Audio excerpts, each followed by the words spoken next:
te-a oferit încă o dată șansa de a regăsi clipele ce-au fost și s-au risipit și tot ceea ce împreună am clădit, portând când mereu doar privirea ta. Realitatea nu o pot accepta. Ieri erai cu mine, azi nu mai ești.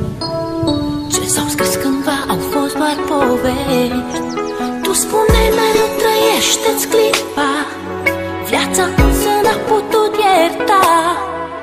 Tu ești sus acolo printre îngeri, mi-a rămas doar amintirea ta.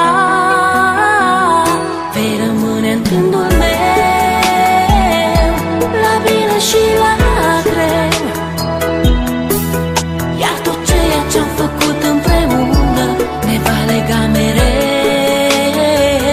Vei rămâne în gândul meu, la bine și la greu.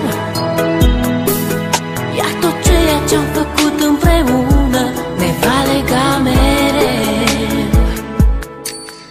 Astăzi cerul parcă e înnorat, totul în jurul meu îmi pare schimbat.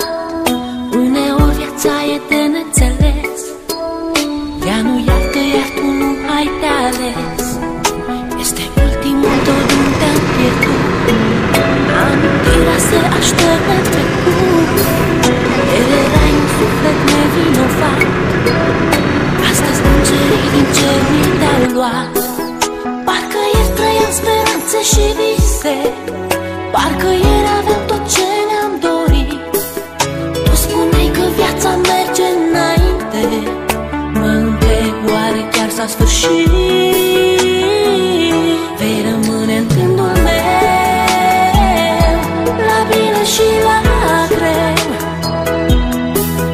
Iar tot ceea ce-am făcut împreună ne va lega mereu. Vei rămâne în gândul meu, la bine și la greu. Iar tot ceea ce-am făcut împreună ne va lega mereu. Știu că mă auzi.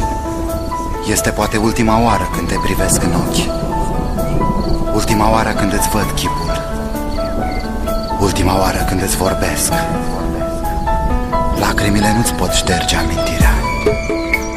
Ai ales un drum pe care nu există suferință, nici durere.